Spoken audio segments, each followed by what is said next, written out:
Thank you for having me. It's such a pleasure to be here. And earlier today when I arrived, my husband and I, we went into the gallery to take a peek at the exhibit, and wow, what a remarkable exhibit of sculptures and paintings inspired by 6 scientific instruments at the Museo Galileo in Florence. Doug Bosch's sculptures and Richard Whitten's paintings have given me a lot to think about as a historian and a museum curator who specializes in early scientific instruments. And I have to say, I know the Museo Galileo collection very well, have many friends and colleagues there. And although I could spend time today telling you about their choices and how those instruments would have worked and how they could have been used and all that, I won't do that today, but feel free if you really want to know like how you would use any of them to ask me during the reception. I'm happy to tell you probably more than you would ever want. But what I wanted to do today, which I thought would be more interesting to a general audience, is to focus on the connections between art and science, or in the parlance of the day, art and natural philosophy. So I'll begin today by sketching what art and science meant to the Medicis. Because if we are to really appreciate Doug's and Richard's artistic inventions, I think it is very helpful to have this context. Why did the Medici own apparatus? Where did they keep it? How did they use it? How did it reinforce the Medici's political and military agenda? And then after I lay that groundwork, I'm going to reflect a bit on Richard's and Doug's art pieces and consider how they draw our attention to various social frames and spaces and speak to the connections between art and instruments then and now. Then I'll muse a bit about instruments of the imagination, because this was certainly part of Richard and Doug's project. And in closing, I plan to address playfulness and the perspective it brings to us and its deeper meaning in the Medician era by tying in with a brief remark on the relevant physicality of the catalogue by Nancy Bockbrader. So let's put the Medici collection in context. Now, Richard's paintings, with their Tuscan scenery and trompe-l'oeil style, put me in mind of some celebrated trompe-l'oeil cabinets of curiosities of the Renaissance and early modern period, starting with those that belonged to this one-eyed, notched-nosed fellow, Federico da Montefeltro, the Duke of Urbino. This soldier and unimist had 2 studioli, that's the Italian for like study chambers, one in his ducal palace in Urbino, and because one is never enough for a guy as grand as this, he had another ducal palace in Gubbio, and that studiolo is now removed to the Metropolitan Museum of Art in New York, so you can actually go and walk into it. And I'm going to show you pictures drawn from both. Now, both rooms were designed and executed between 1478 and 1482. And the rooms had cabinets and closets on whose doors were intarsia illustrations of wood inlay that showed the Duke's wide-ranging interest in art, science, and books. So here in this slide, I show you a partial view of the studiolo in Gubbio, now at the Met. And as we see some details of the cabinet doors, we see that they depict in trompe-l'oeil musical instruments, scientific instruments, mathematical instruments, including, I'll just name them for you here next to from the lute on, a pair of dividers, a level, a rule, a sandglass, an armalloy sphere, and a quadrant. This next slide shows a partial view of the studiolo in Urbino. And on the far left, I know it's not so easy to see in this image, but right over here, you see is a depiction of Federico in the robes of a humanist, having put down his military armor, which we see represented as stored in the niche to his right. Now, the central projecting column depicts a landscape with a basket of fruit and a squirrel, and on the right niche shows a reading desk. Here's another view with some detail, and we see again musical instruments, more books, an astrolabe, armillary, a rosary, an inkwell, and a masaccio. Even to even know what a masaccio is, that's this thing here, is like to have a Ph.D. in perspective in this day. So it's really a statement about how he feels about, who he is. So let's jump ahead 200 years to a painting of a cabinet of curiosities by another Italian artist, Domenico Romp, circa 1690. Now, it's so realistic that he includes broken glass panes on the glazed doors. And again, note the jumbled assemblage, which includes natural objects like corals, shells, feathers, stones, insects, even a human skull. Artificial things, by which in the time they meant things made by artifice, not by nature. So it includes a watch, a set of pistols, bronze medals, paintings, cut gems, a lens, a big convex mirror on the top shelf, and various marvels, which could be natural or man-made, including ivory puzzles, fossils, and crystals. Now, the painting and the intarsia cupboards blur the boundaries between real and fictive spaces, but in truth, they give us our first glimpse into very real cabinets and proto-museums that were being set up at princely courts in Dresden, Kassel, Prague, El Escorial, Florence, and elsewhere in the 16th century.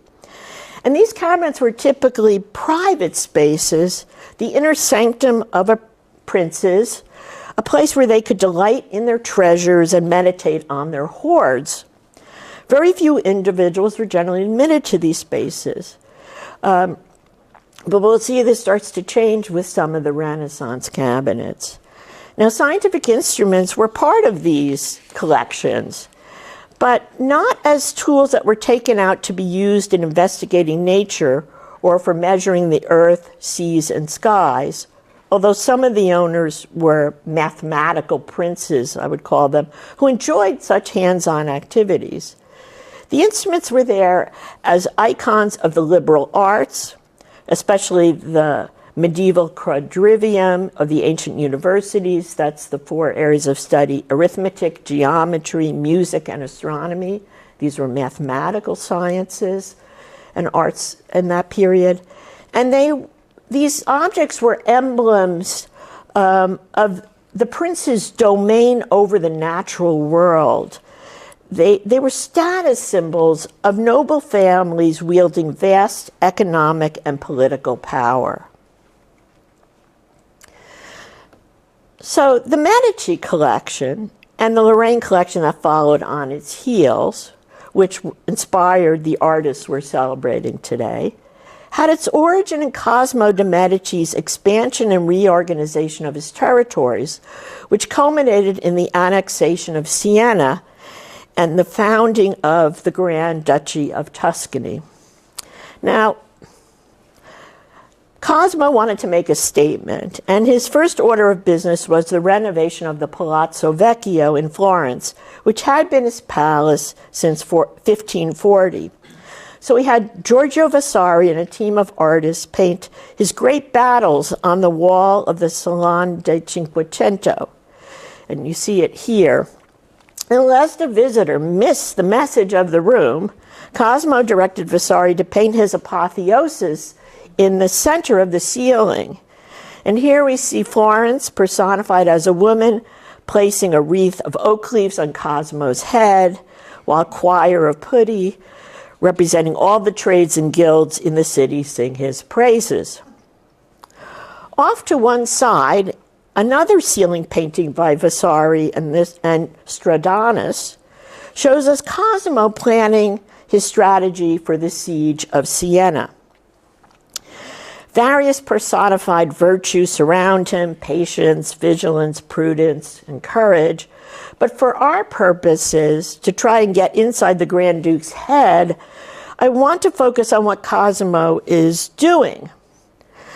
He sits at a table that supports a wooden model of Siena and uses dividers and a square to measure the walls of its fortifications, which he plans to breach, and he's marking this on a map. So he is not just a soldier, but one practiced in the applied mathematical art of war. And I want you to remember those instruments.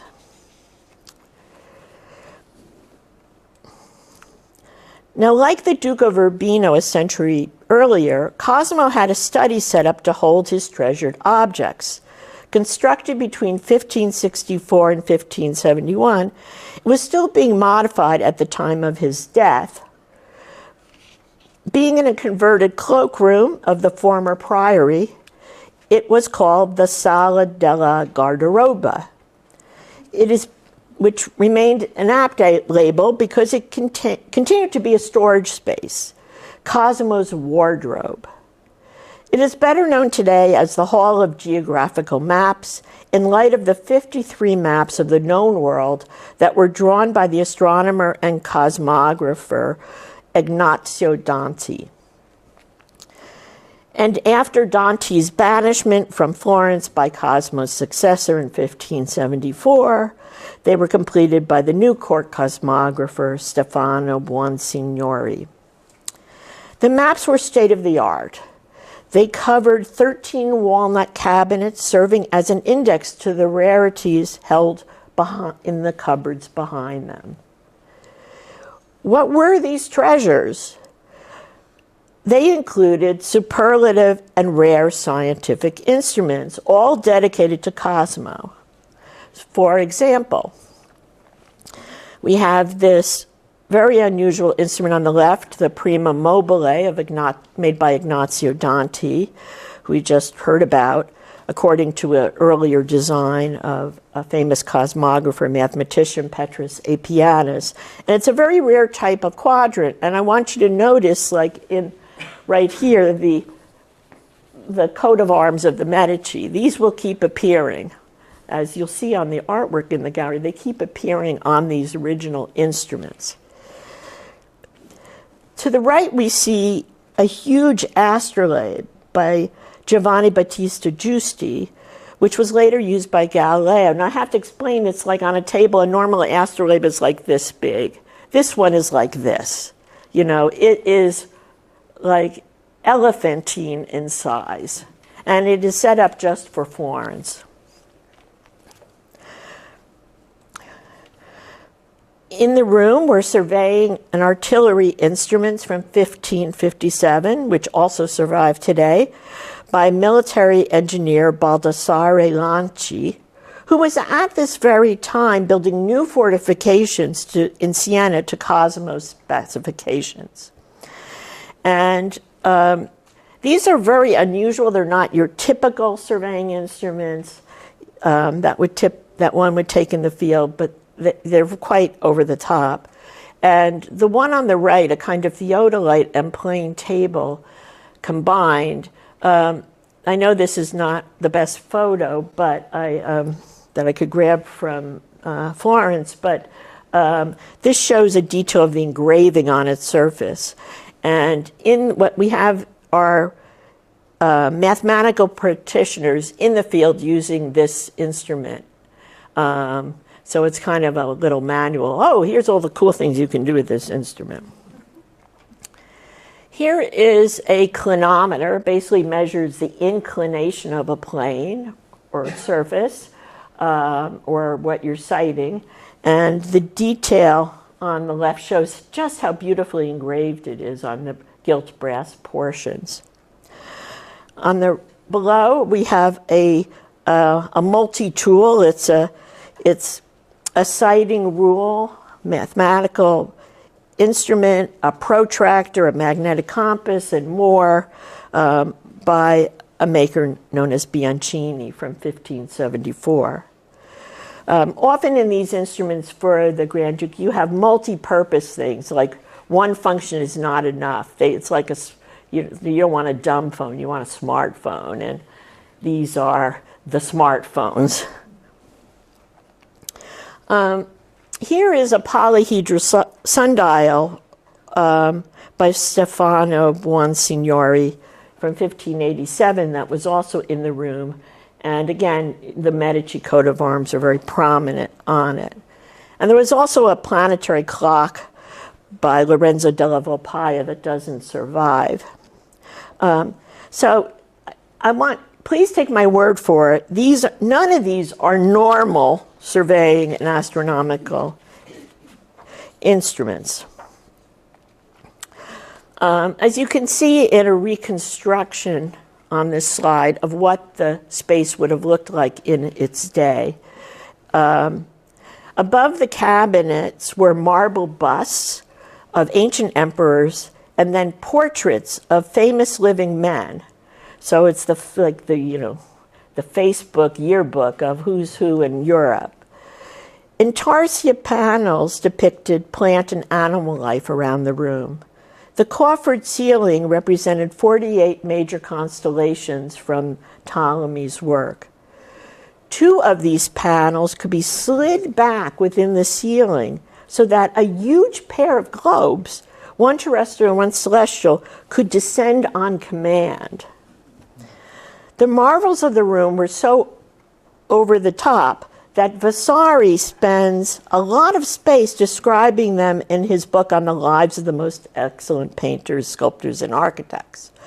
And for those who want to give you a link, the Museo Galileo has done a multimedia reconstruction of this room, and with a reading of Vasari's passage, and then animating what would have happened in this space. It's just so over the top. Now, the message of the Hall of Geographical Maps, I think, can be summarized iconographically on the title page of one of the books that we know was kept in the room. This one, published in 1569, the Trattato dell'uso e della fabbrica dell'astrolabio, was the first book in Italian on the astrolabe, as opposed to in Latin. And it was written by the guy we've heard about before, Ignazio Danti, and dedicated Cardinal Ferdinando de' Medici, who was Cosimo's son and would be his future successor. If you look at the emblem, which I've blown up from the title page, it shows the Medici coat of arms on top of the world's continents. You can see, at this point, they're not laying claim to what's in our hemisphere here, curiously, but they've got Africa, Europe, Asia. This is ours. We have domain. So the point also I want to make clear here is the Hall of Geographical Maps was intended as a microcosm of the world in its day. It was cosmos, upon readily understood in his day. It contained all things of heaven and earth in one place and mirrored his sense of power. The project brought together artists, craftsmen, scientists, and geographers. The Garderobia housed the rarest of the rare. This was a Wunderkammer that was both a private collecting space and a performative theater of ducal power.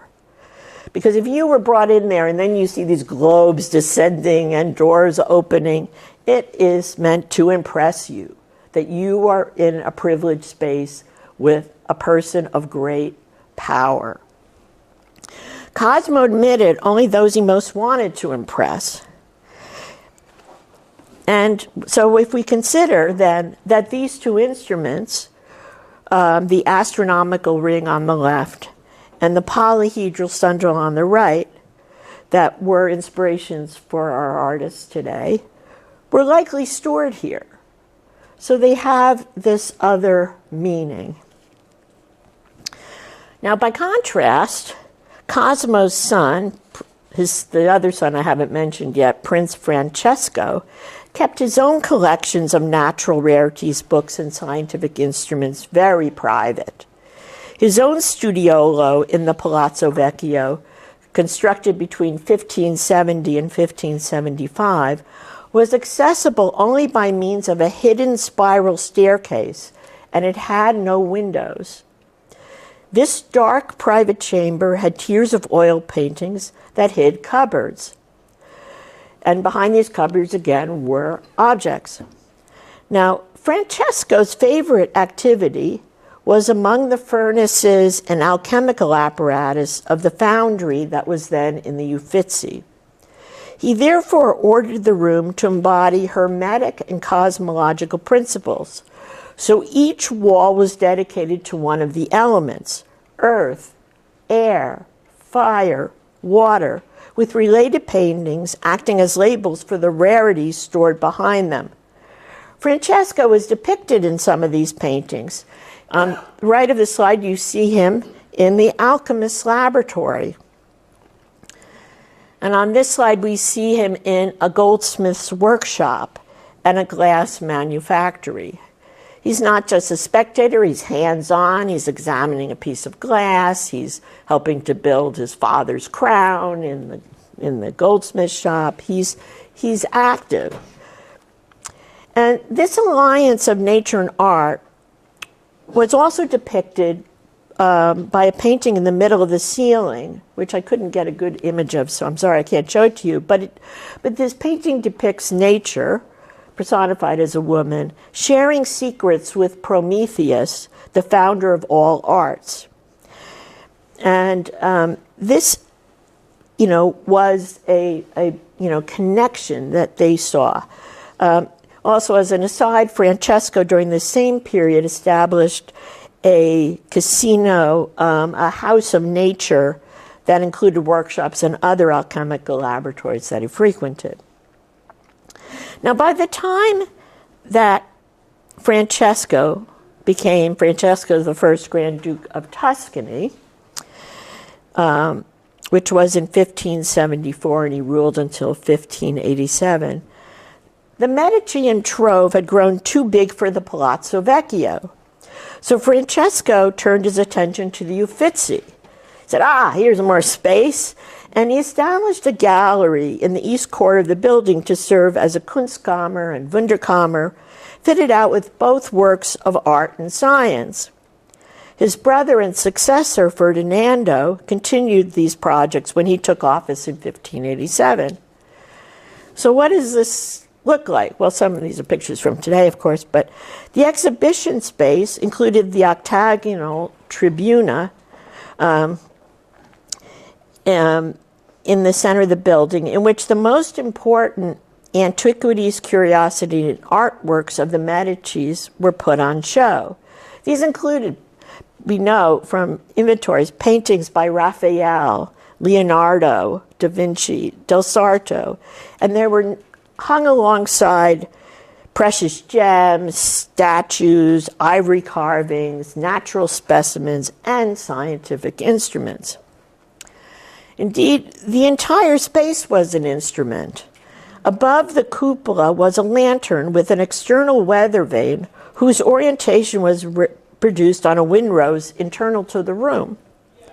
The lantern also acted like a sundial. It had an aperture that emitted sunlight that tracked the equinoxes and solstices on walls and floors of the room. Like his private studiolo, Francesco I made the tribuna into a microcosm of the universe, with ornamentation representing the four elements: plants, animals, earthly things, and heavenly spaces. Now, a terrace nearby of the Uffizi was enclosed and transformed into a new room of cosmography called the Terrazza delle Carte Geografiche. The scientific instruments of the Garderobia of the Palazzo Vecchio were relocated here. You know, this is after Cosimo's death, so they're like adding to them and they move them here. And Antonio Santucci was commissioned to make this enormous armillary sphere as a companion to the large terrestrial globe that had been in the Garderobia and had been made by Ignazio Danti. And here you see the two survive today. New maps were also commissioned. This space kept the Garderobia's arrangement, but a new order was chosen for an adjacent room that would feature instruments for the art of war.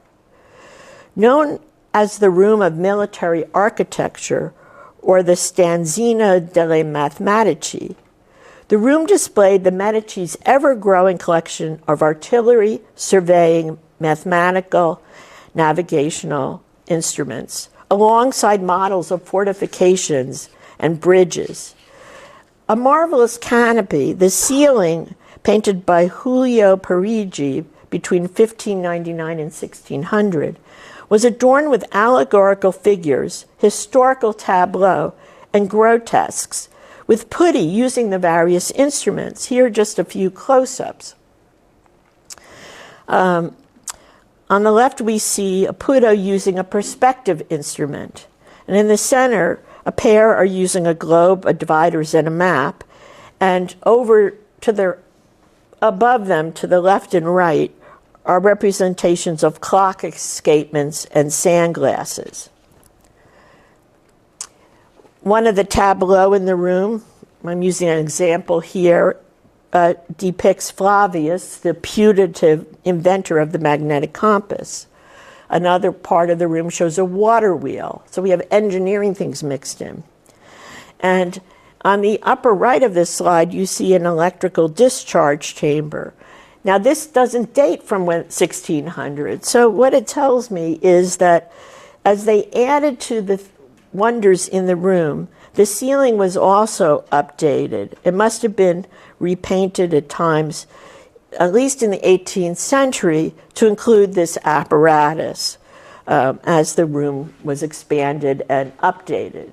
It was not meant to be a fossilized presentation of Medici power and wealth, so it grows with the collection. Now, after a time in the Palazzo Vecchio, the two instruments chosen by Richard and Doug could have been moved into this space.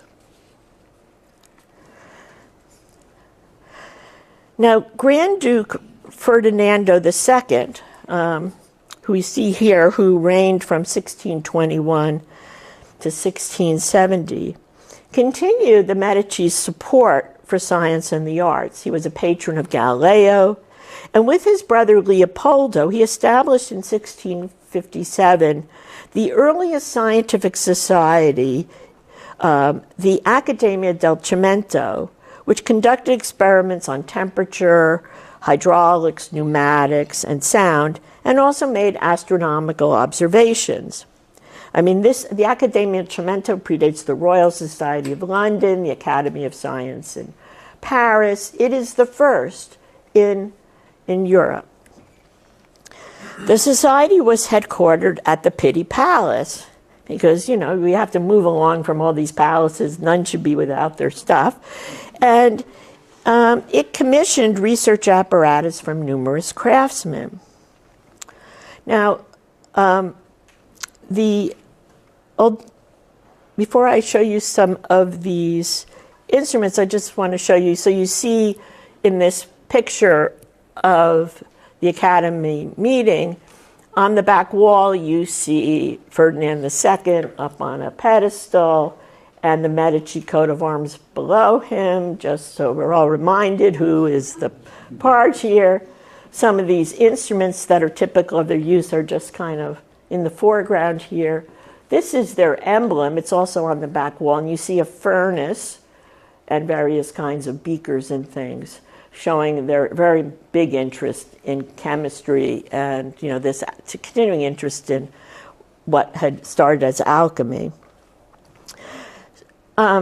So, although tastes have changed in the fashion for ornamentation, you We should make no mistake, the apparatus here was suitable for a prince and often playful. Like you'll see on the right, upper right, you see a hydrostatic balance, and it detail shows these little birds that are perched on it. So these things are not without play. The most gorgeous items, in my opinion, in the Academia's cabinet were glass confections, thermometers, hydrometers, and other refined instruments of unspeakable delicacy. So the things on the right are thermometers and those things that look like little dots. That's very thin glass climbing up. You feel like you breathe on it, it's going to collapse. It's amazing this stuff has survived for hundreds of years. But their thermometers are all different types they're trying, even one that looks like a frog. Now, a few words I want to devote to the Lorraine collection, whose instruments were also models for Doug and Richard. Now, the marriage of Christina, daughter of the Duke of Lorraine, to Ferdinand I de' Medici in 1589, united the House of Lorraine with that of the Medicis. And in 1737, when a Grand Duke died without heirs, Tuscany's rule passed to Lorraine descendants. The second of these was Peter Leopold, who took over the Grand Duke title in 1765 and served through 1790. Now, near the Pitti Palace, he established a new Museum of Physics and Natural History, which opened in 1775. And it had state-of-the-art instruments that were fabricated in its own workshops or imported from abroad. And I show some examples here, including an air pump, a microscope on the right, the solar microscope, an air pump. There were also anatomical models, mechanical clocks, surgical instruments, and chemical apparatus from Peter Leopold's own laboratory. Again, he is one of these mathematicians. As you see, these guys not only collect this stuff, but they're also engaged with it. He had his own chemical laboratory, which survives. The collections were then expanded well into the 19th century, beyond the time of his leadership. And the museum also brought in over time some of these earlier scientific instruments I showed you from the Pitti Palace and the Uffizi. And for all these reasons, it's why a lot of this stuff has survived till today. Now, the decorative style of the Lorraine instruments is typical of high-end scientific instruments of the 18th and early 19th century. But a notable change from the earlier Medici collections is a fair amount of pedagogical apparatus in the collection. This too was in keeping with the times. Museums had changed. The cabinets of Cosimo, Francesco, Ferdinando I and II had been Wunderkammer, which were predecessors of modern museums. They were private, intellectually organized, and taxonomic spaces, open only to privileged visitors. A major function, though, was spectacle for those visitors when they were brought in. Here's a woodcut of one of these very early, proto-museums. This is Imperato's Museum in Naples in 1599.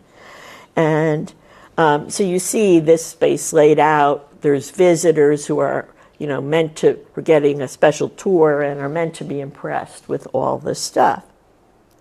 But by the late 18th century, when the Lorraine collections were assembled, the museum had become more of a teaching space for demonstrations and experiments illustrating the principles of natural philosophy while retaining a research function still.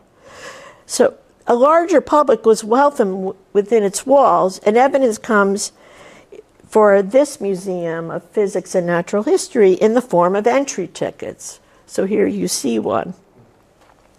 So to summarize this first part of my talk, what do we learn from examining these Medici programs? Well, the first takeaway in my mind is that art and science have no boundaries. Philosophical and mathematical instruments, especially from this earlier period, were richly ornamented with engravings, pierced fretwork, painted surfaces, and precious materials. They were not only functional, but also a pleasure to look at and to handle. These instruments were stored alongside paintings, sculpture, natural rarities, and artificial wonders. The second takeaway I think we have is that the Medici were patrons of the arts, where art is writ large. Art, as in fine art of aesthetic beauty, think a Raphael or Botticelli painting. In art, as in exquisite artisanship, the craft of stone and wood inlay or glass blowing. And art, as in skills conjoined to knowledge that is mastered, like we might say today an expression such as the art of medicine, or the alchemical arts, or the geographical arts. The Medici patronized all these arts because they loved the products and the practice, and they could be mobilized for political gain. And make no mistake, that political gain is always in the background. Okay, so where do Richard's and Doug's art take us?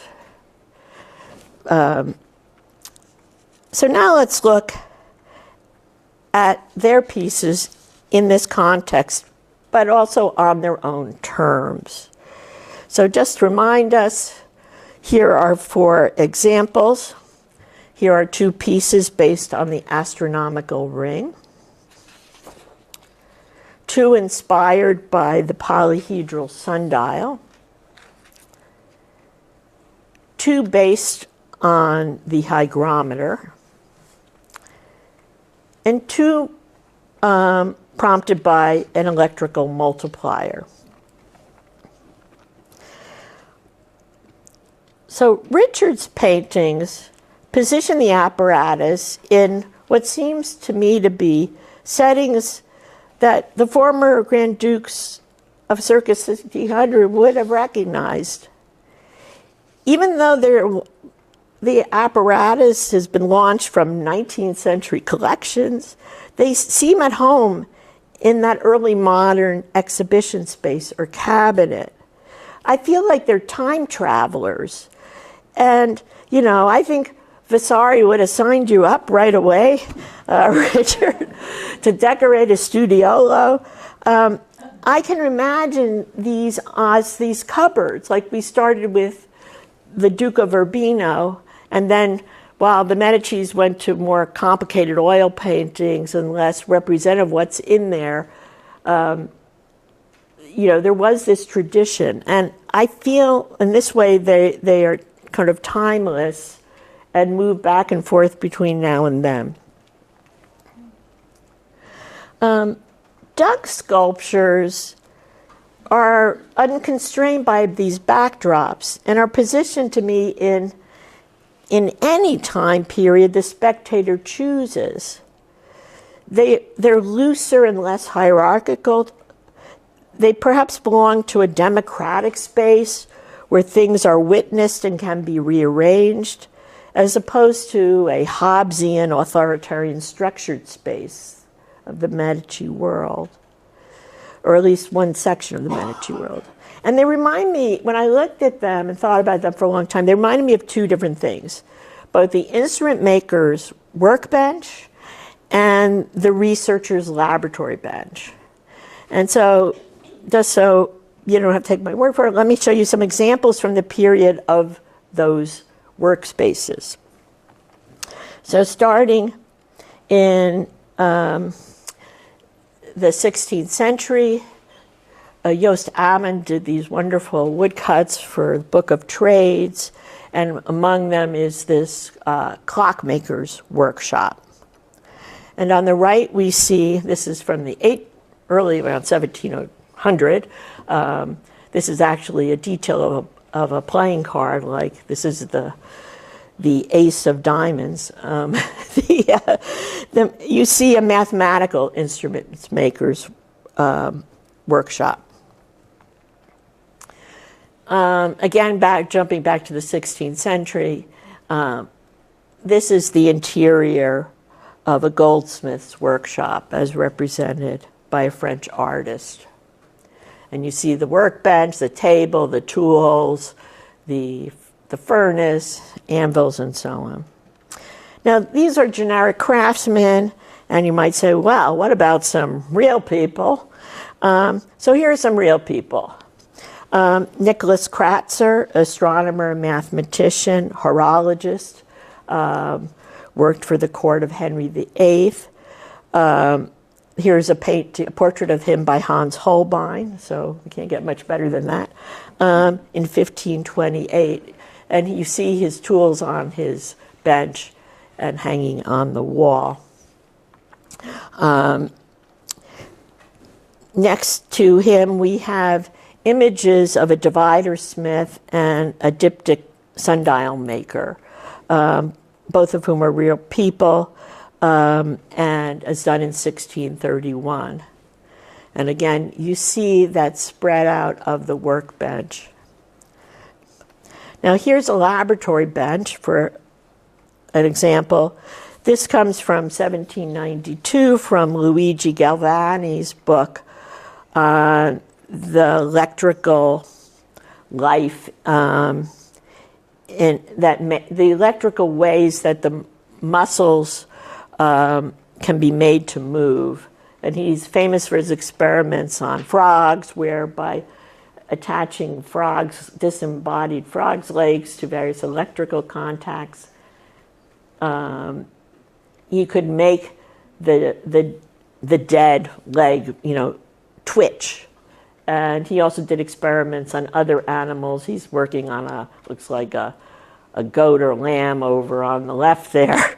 And these were the experiments that actually helped to inspire Mary Shelley to write Frankenstein about 20 years later.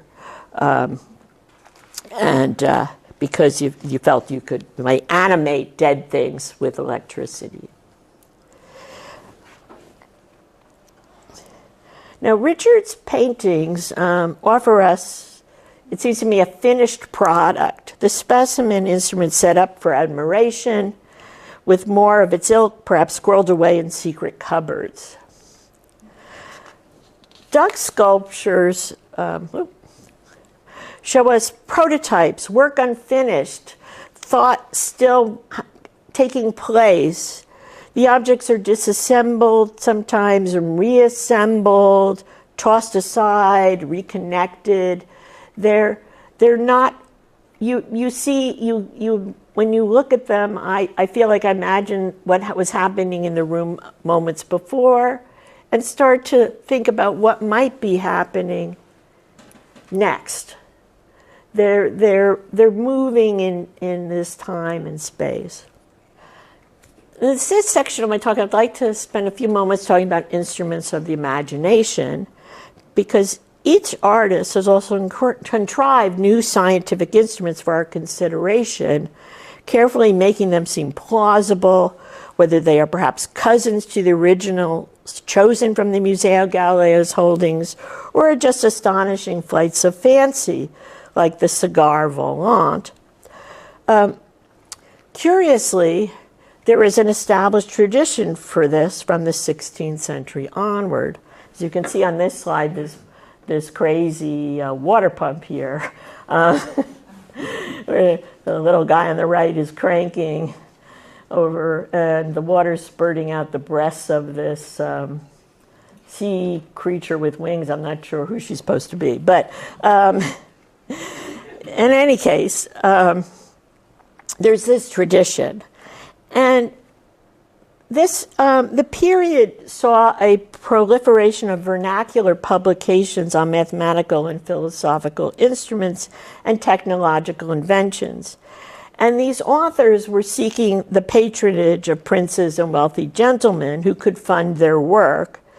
And they would claim that these instruments that they're depicting in these books, these engines as you were, would serve the state and make life better. So it's like, kind of, look, this is the next great thing, hire me, I'll make you a whole bunch of these.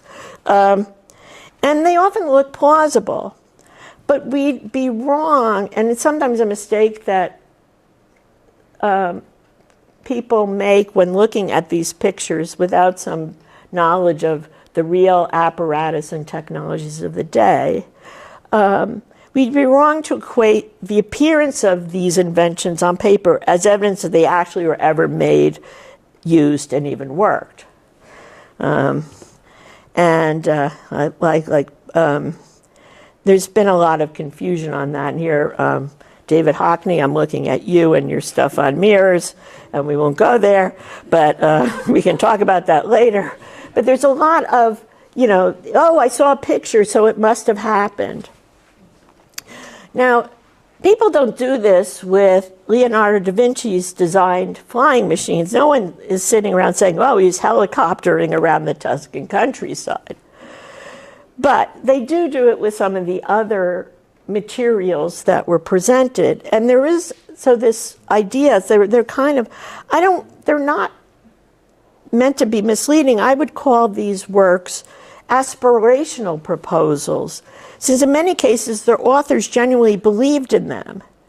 But they're kind of science fiction. It's like you can think about how I built some rocket to go to the moon, but can I really do it? I don't, but there's this interesting tradition then. And I want to show you some examples because I think it helps to contextualize what Doug and Richard have also done. So here's a plate from Athanasius Kircher's, one of his many books, published in 1645. Now, Kircher is a Jesuit polymath. He's smart. He's an astronomer, mathematician. And he has this plate, and it looks very technical, showing mathematical diagrams about burning mirrors. And he's trying to explain how the old story, how Archimedes used a burning mirror to set ships in the harbor on fire. Now, it might look plausible and scientific, but it would never work. Okay, he could not build this. Of course, Archimedes couldn't either. But it doesn't work. But it's done in a genuine way. He's kind of imagining, here's how it might have been done. Here's another of his instruments, the heliotropic sunflower clock. Now, this flower is floating on a cork in water, and if you see, it has, coming out of it, there's a rod, which is the index of, which serves as like a gnomon, and these divine disembodied hands are holding up an hour scale. And he thought that as the sundial would, the sunflower would turn to face the sun, as we know plants do during the day, that you could rig this up and make it into a clock, a kind of sundial. Now, Descartes called this quackery, and but Kircher insisted it really worked. Now, compared to this, Ramelli's book wheel on the right seems a lot more plausible, although no one ever built such a thing according to these complex specs.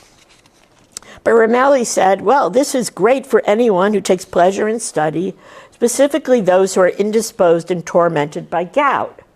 Okay. But again, it's part of a book of marvelous machines and engines, but again, quite imaginative.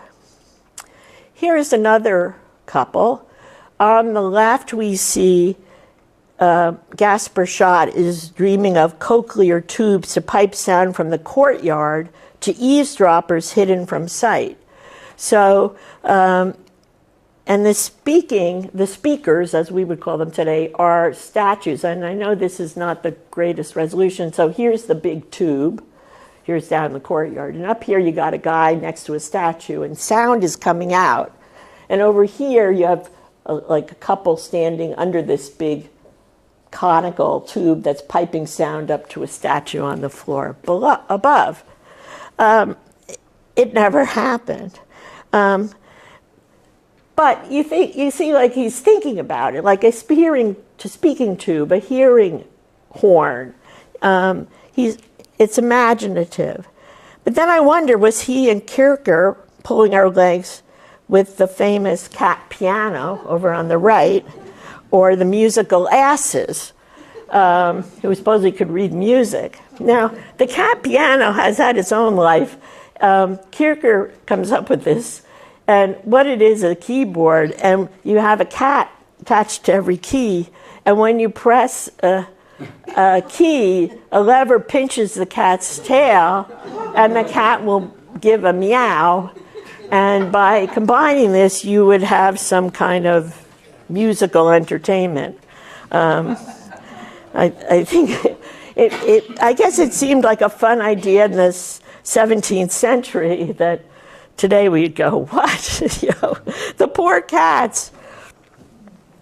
And from the scientific instruments, we have, this is one of my favorites. This is a combined topographical, military, and astronomical instrument that collapses into a scabbard and is worn like a sword.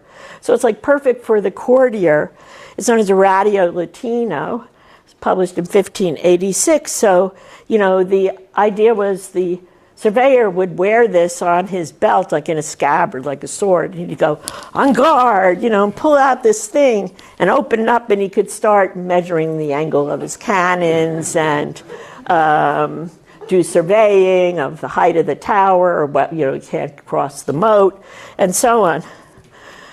But wait, it's real. Ignazio Dante praises it and helps to write that book that we just saw. And this, the Medici had several of these. This is one of their examples. And it appears even on the ceiling of the Stanzina delle Mathematici. So some of these things did happen, but others don't. And there needs to be some, not everything that seems implausible never happened, and not everything that seems plausible did. So that's the challenge of a good historian, is to dissect this, and makes jobs for people like me fun. In my last part of my talk, I want to talk about this kind of playfulness and the perspectives it gives us. Now, as you've seen from my examples, there is allowance for play in these imaginative devices. They're not all stern, serious. There's ornamentation that's playful. There's uses that are playful and inventive. And there's play in Doug's and Richard's artwork. We want to make sure we see that. And I'd like to just say a few thoughts on how playfulness can give us new perspectives, and also to set this in the context of the Medici and cabinets, which were both public and private.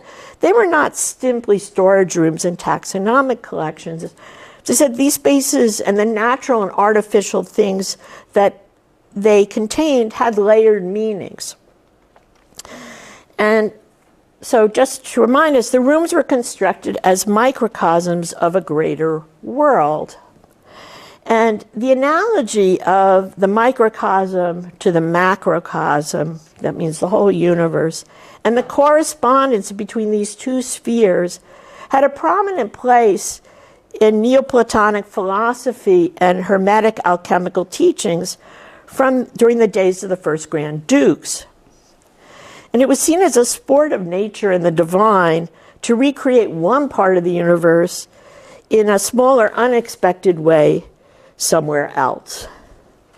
And by being able to perceive these resonances, philosophers were assured that they would have a much richer understanding of the world, its creator, and their place in it. In this sense, these alchemical transmutations and anamorphic distortions that we see in art and the resolutions and various optical tricks were serious but also playful embodiments of an idea that if one could learn new ways to look and act, knowledge and power would be yours. And this, as like you can see on this allegorical engraving, as it says at the top, and I've translated, you know, art is the mirror of all nature. So that even the artifices, what the artists produce, they're seen in some way, the art of alchemy, whatever, as a mirror of nature. And so by learning how to look, we perceive the world differently and maybe for the better. And the catalog of this exhibition, I really love it because it makes this idea real. Designed by Nancy Bockbrader, it's itself a device of wonder. It's accordion folded with mathematical precision. It can be stretched and manipulated in ways that offer the reader or onlooker new insights, a word I purposely choose here. It calls to mind, just because I'm a historian, I think this way, the tabula scalata of the 16th and 17th centuries that were amusements in the European courts. These devices had images painted on sawtooth or step panels, and the image metamorphed as the viewer moved from left to right or looked at it straight on or by reflection. The Medici had a couple of these, the one I show you here, and here is a slightly better image of it. Ignazio Dante, who we've heard about multiple times, described these works as early as 1583. And this one survives in the Medici court. And it's a dual portrait of Charles III, Duke of Lorraine, and his daughter, the Grand Duchess Christina, which brings us back from the Medicis and their connections to the Lorraines, because Christina was married to Ferdinand I de' Medici. So I think Doug Bosch and Richard Whitten have given us new ways to look at the Medici instruments and contrived imaginative cousins to go with them. And it's my belief that their art, their profound perspectives, will lead visitors to the exhibition to think and act in new ways. Thank you.